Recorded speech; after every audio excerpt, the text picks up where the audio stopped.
Good morning, good morning, good morning. Welcome to Get Rich 101. I am your host. I'm Sacred Rights, and I am a survivor. I'm a survivor. That's part of what I got used to saying this week. So I am a survivor. I have survived a double hemorrhagic stroke, and that means that 83% of the people who had my stroke died within 4 weeks. Within 4 weeks. And I've made it 2 years and counting. So here we go. Here we go. And that right there is I am Rev Melissa. And we about to get into it. So let's see. We gotta give a shout out to New Thought Media Network for giving us space and opportunity to grow. And I think that's it. We're going to get into this show.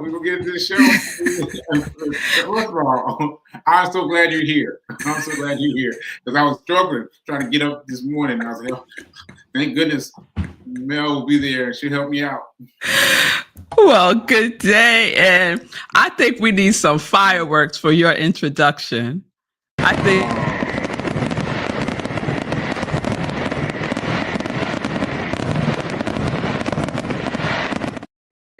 survived a stroke where the majority of the people died within 4 months.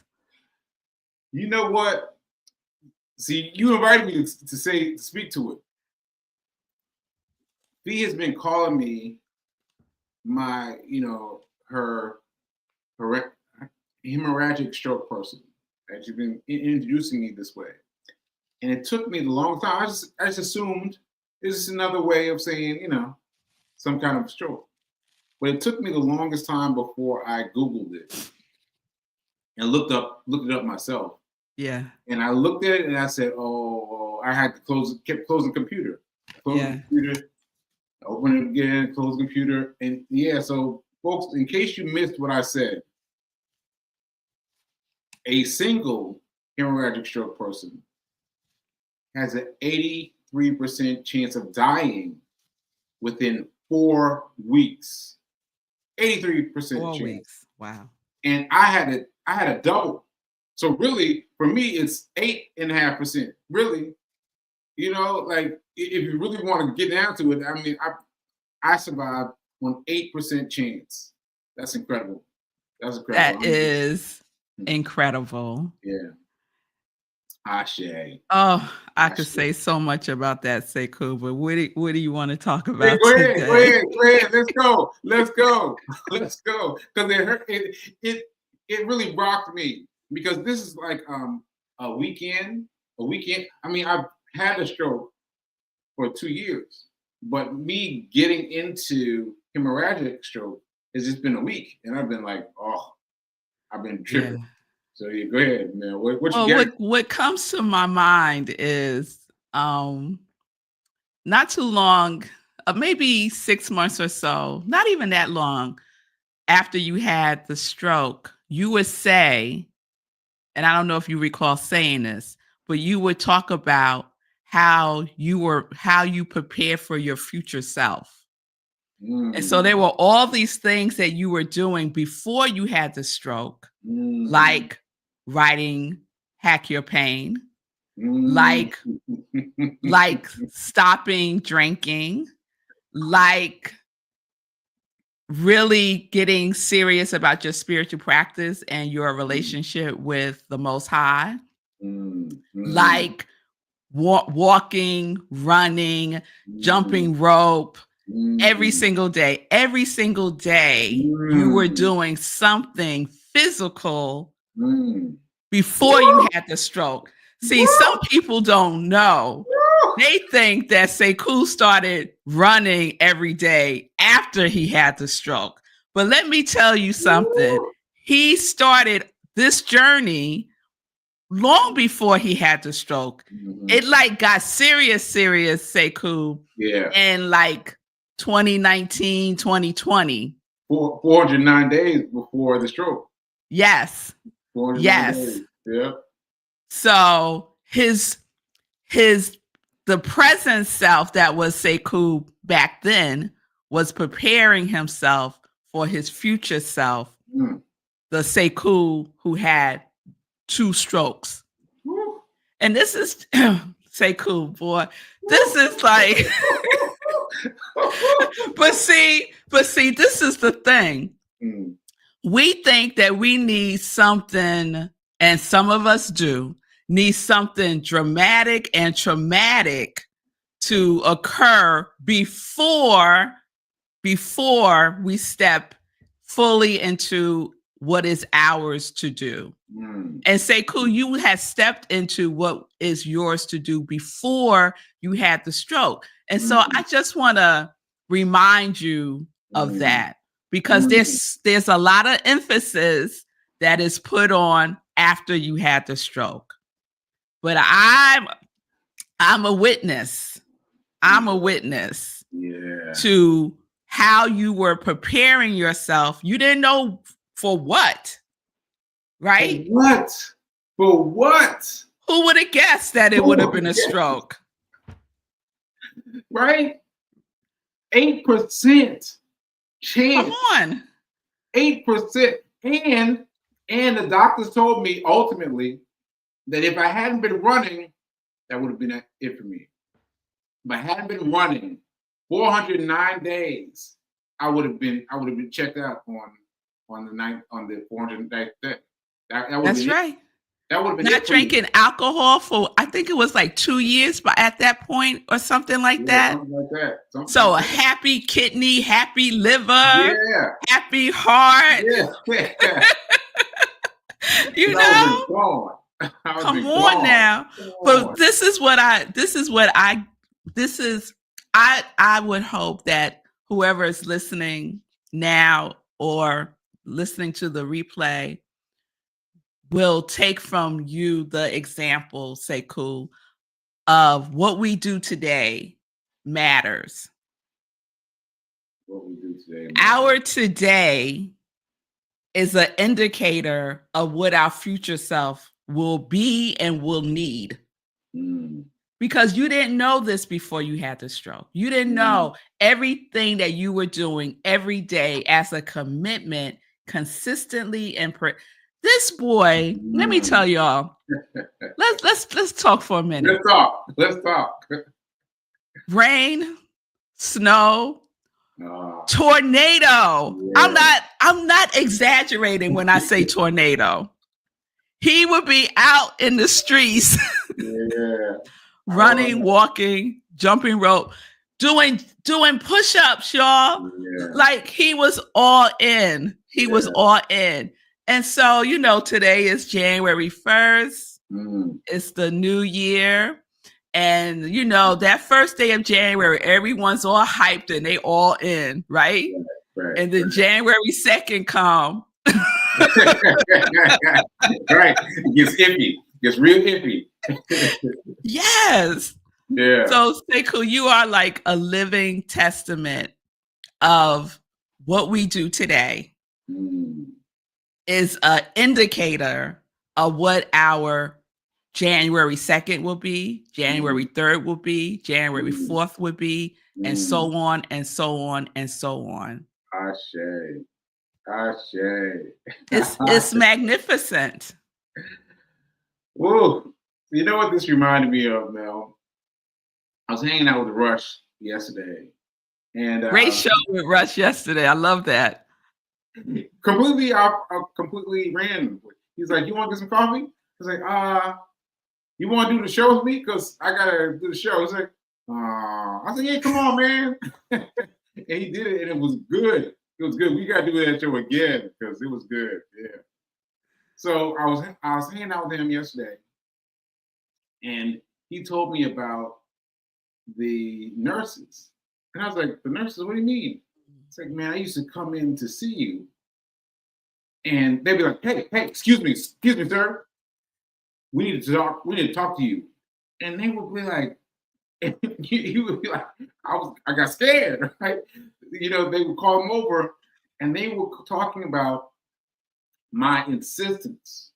That's the best word I can use. My insistence on unplugging everything from my body, unplugging everything, and getting up and using the restroom, getting up to walk to use the restroom. Now, mind you, my complete right hand side was completely paralyzed. So I'm just dragging with my left side, And he said they gave him the business. They gave him the business every day. Every time he came in there, they tried to talk to him. They talked to him about it, and they were talking about. Well, so where I'm going with this is you were talking about me preparing. Now I had amnesia. This is when I didn't even know who Rush was. I didn't know who my mom was. I didn't know who anybody was, right? But the impetus, they get up and go, that take everything off and drag yourself to the bathroom was all inside of me. It's all inside of me because I didn't know anything. I couldn't remember anything. I couldn't remember from day to day when the doctors told me anything. I was just trying to get to the bathroom, every day. And yeah, that was interesting. Interesting. He said it was interesting, y'all. That is amazing.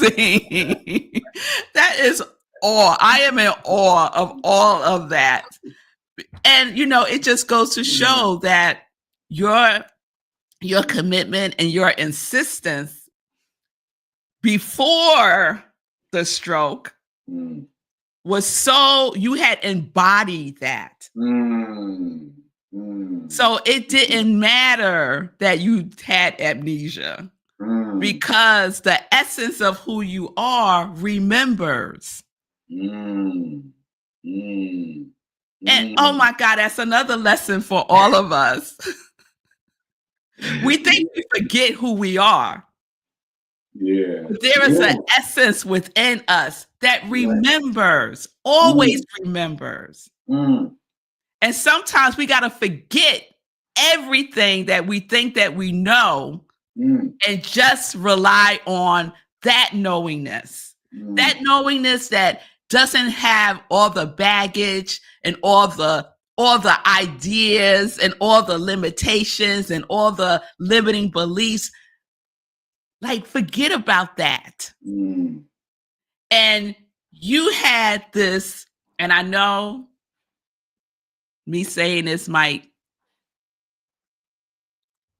tick off some folks, but you had the gift and the blessing of this stroke to wipe the slate clean. Woo. Woo. And then say, cool, you wasn't like, oh, woe is me. Let me get in it. And this is not like whatever people's journeys are their journey. I'm talking about Sekou rights. Okay. That's who I am talking about right now. You made up your mind, your divine mind, your all-knowing mind. Right. To take all that stuff off and drag yourself to that bathroom and refuse to get in that wheelchair. Come on now. Yeah, because no one told me. Let me rephrase. They might have told me what was going on with me, but I couldn't recall it. So I did not know anything. So every day I'm waking up and mom still doesn't work. I think I'm gonna go to the bathroom. I think I'm gonna go. And this was after I discovered the wires and everything was set up for me not to have to move. I was like, nah, I think I'm gonna go anyway. And I had to wait until the coast was clear. I had to wait until all the nurses were gone. I had to go fast. Yes. And so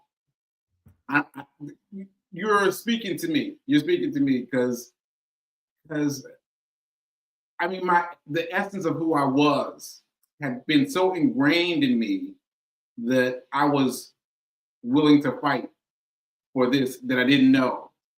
That even with under the heat of amnesia, I could still focus on something I had to do. And so Rush was saying that the nurses were saying, look, you got to get him to stop. You got to get him to stop. And Rose was saying, well, it sounds like he's a miracle. And Yes. Like, what? He's like, yeah, it sounds like to me he's a miracle because he's doing all these things that he's not supposed to be doing. And they're like, no, but he needs to not be doing that. It's like, yeah, I think we got a miracle. I was like, wow. Wow. Shout out to Rush. Shout out to Rush. Right? For holding that vision of yourself for you as well. And shout out to Mama Sekou. Yeah. Oh my, okay. Mama Sekou. I got some clarity the other day when Sekou was talking about the stroke and how he didn't know for the longest time that he had a stroke and was shocked when finally. Did not know. It was a gym counselor who was reading everything, just checking my name, address, stroke. I was like, stroke? That was my reaction, just for those who didn't know. But for us, the ones who are like, who love you, the ones who are used to talking to you every day, getting texts from you every day, for those of us, we were like, what is happening? Right. What happened to him? And your mother was like, I think Mama Sekou sent me a video from YouTube. Maybe a week or two later that said what it was. But by then I was like, it doesn't even matter anymore what it is. I'm just glad that he's alive. Right. And I know that he's in the hospital. Right? Because your mom, Mama Sekou, was on Radio Silence. Yeah. She refused to name it. Yep. Yeah. Refused to name it. And that was such, at the time, Sekou, I could not understand that. Yeah. But I understand it now. Yeah. She refused to name it. She refused to put a label on you. She refused to have you identify yourself as this thing. Yes. Yes. Yes. Because I would have put all my things in it. All those things that are affiliated with stroke would have put in, because they started. When that woman started reading my chart, she said stroke. And I was like, stroke? My mom was right here. And she didn't say anything. And I said, okay. All right, you got a couple seconds, Sekou. You got a couple seconds. You got to stand up or fall back. Let's stand up. Yes. Let's stand up. Yes, ma'am. Check mark next to the stroke. Move on, please. Move on, please. Yes. Let's go. And your Mama Sekou is brilliant. That is a mother right there. Because not only did she not plant that seed in your mind, she didn't plant the seed in my mind either. Right. Because I have an experience of my husband had a stroke. Right. So I have that picture of what it is and what I would have laid that right on top of you. Right on top of you, because that's what I know. That's my experience of a stroke. But because she didn't name it, Mama Sekou, I could get up and do a dance right now. Because she didn't name it, she left Open for all, not just all, infinite possibilities. She gave you so much room to recreate yourself. Right? And my goodness. Get me within 8%. 8% of all the 95% out there, to get me to 8%, and I'm still here. And when you talk about survival, we're just talking about survival. With all the different things wrong with them, but survival as a fully formed human being, like, that's incredible.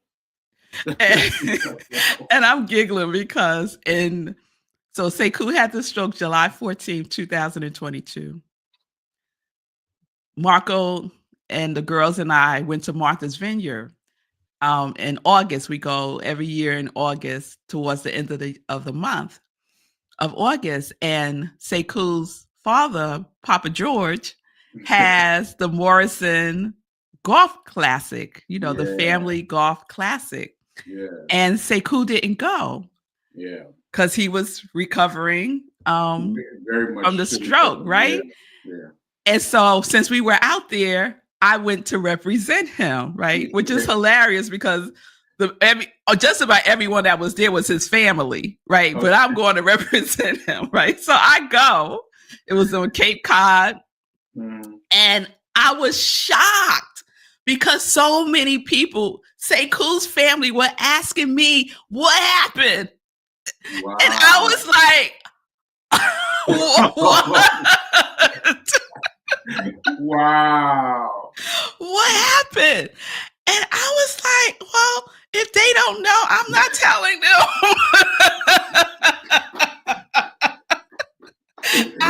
I don't know what this is about. I don't know what I done stepped into. But if they don't know, I'm not telling them. So right. I would just say he's doing great. He's recovering. Send him love and light. And then I would change the subject. That's hilarious. As soon as they found out who I was, they were like, "Oh, you're Sekou's, one of Sekou's best friends." I said, "Yes." Well, how is he doing? What happened? They wanted the whole story. I was like, "He's great. He's great. He's great." Wow. and Mama Janet was right there with me. She said, "Yeah, he's doing good. He's doing good. He's doing good." Oh yes. Wow. So it was deep. Like your mother's spell, because I'm going to call it a spell. Your mother's spell was rooted for something to blossom within you without any limitations. That's a mother's love right there, y'all. That is a mother's love. Yeah. Shout out to mom. Yes. And you know what else from that Morrison Golf Classic? I heard some things filtered back to me, and it filtered back that someone said, "Oh, he's fine." Oh, Sekou, he's fine. And I was like, I don't know how you define fine, but I was still very much struggling. And I was like, isn't that interesting that there was such a range of talk that people would say, "Oh yeah, he's fine. He's fine." And I was like, isn't that interesting that someone put me up on this high pedestal of doing well, and not on a low pedestal of, oh, well, we'll know. And I thought maybe I need to do more stuff that keeps me up, that keeps me at the high end. And that's why I ran a marathon. Yeah. To keep myself at the high end of doing. Yeah.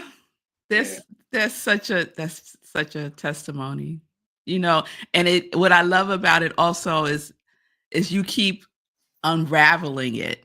There's more, there's just so much more to unravel and discover and teach from. Yeah. Because that hemorrhagic still got me. The fact that Fee was announcing me as though he's had a hemorrhagic stroke, but me just moving in life as someone who had a stroke, but not feeling need to figure out what that meant. But then to look it up and be like, oh, wow. And just to get that difference between a stroke. See, you know what? There should be levels. There should be this stroke, this stroke, this stroke, this stroke. There should be levels of different kinds of strokes so that we who've had one can get some clarity. Some clarity over like, oh, so this is what I'm experiencing. Oh, this is much more different than that. And so that would help us for just for the benefit of knowing where we are, because I remember my doctor here in Nashville, he had a stroke after my stroke. He had a stroke after mine. And I found him, I was up there at the hospital talking to someone else. I was coming out, And he came walking by. I was like, doctor? He's like, yeah, man. They gave me this cane. Held it up. It's like, yeah, they gave me this cane, but it ain't nothing. I had a stroke. Ain't nothing. And I was like, okay, I can't go to him anymore, right? Because that's what I was thinking. I was thinking, okay, I can't go to you anymore because your experience of having a stroke and turning it around rapidly and going back to work and having a cane, but you're not really feeling it. Like all that stuff marks you for a certain range of a stroke. And my range is not yours. My range is much bigger than yours, and I had to get past that. Yeah, so that was a big whammy for me. Yeah, I think they probably don't do that because each stroke is so unique. And I mean, you're a testament to that. The how do you say hemorrhagic? I can't pronounce it. Hemographic. Hemographic. I gotta pull it up. That particular type of stroke is a killer. Yeah. It is a killer. Yeah. So you're alive. Yeah. Right? I'm alive. So you're alive. So each stroke, each type of stroke is going to be unique for each individual that has the experience of it. And all the variables that embodies, because your variable in having that type of stroke is different from someone else's. You ran every day. You were conscious about what you were eating. You were, your mindset was shifting versus someone else who maybe was not exercising and not taking care of themselves physically and not focused on shifting their mindset. Their engagement with that type of stroke is going to be totally different because we're all different. I look at Marco and you having a stroke and my experience of you having the stroke has shifted how I had been feeling about Marco and his stroke, because Marco was similar to you. Marco had a stroke in January 2011. I don't remember the day. I think it was the 27th, but it was on a Sunday. And he was in ICU. And I want to say on the third day or something, I walk into the room and he's on the phone talking about an event that weekend that he's going to be doing. And I was like, what in the world? What are you talking about? So for him, like you, it was like, yeah, this is what I'm doing. Yeah. The fact that he was in the hospital in ICU, right? Irrelevant. Right. Irrelevant. Let's talk about this event. Right. And I had to take the phone from him and say, excuse me, who is this? Right. Do you know he just had a stroke? Oh, you don't know that. Oh, he didn't mention that.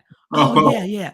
We're in ICU right now. Right now. Yeah. This event that you're talking about, he won't be there. Right. No. He won't be there.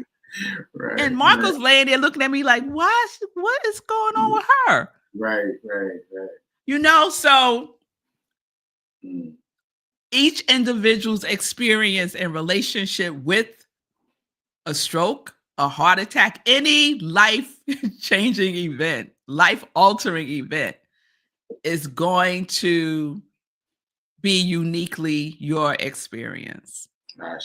And I just love the idea of not putting labels or levels to it, because your mother is the evidence of this. As soon as we start to label it and name it over and over and over again, like a prayer, we're not praying that prayer. Right. So you make it, you define it. Right. you defined what that was. You defined how you were going to engage and be with this stroke that kills people within 4 weeks of them having it. Right. Right. 4 weeks. Woo! I'm holding on 2 years. Woo. Come on, come on, come on. Ashe. And you out here changing lives, being an influencer, a money wizard. What? Come on now. Right.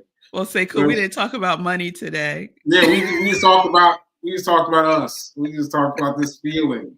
And yeah, that was very helpful to me. Thank you. Well, this was about prosperity, which is your quality. Yeah. This was a prosperous conversation. Yeah, this was prosperous. Yeah. And the things that I've talked to you about before, early into my recovery, have more significance now, because now I can hold them better with my mind. And so, it's helpful to have these conversations again. Yes. Ashe. Happy New Year. Joyful New Year. Yeah. So we'll have you come back and talk about money next time. Okay. All right, folks. We'll talk to you later.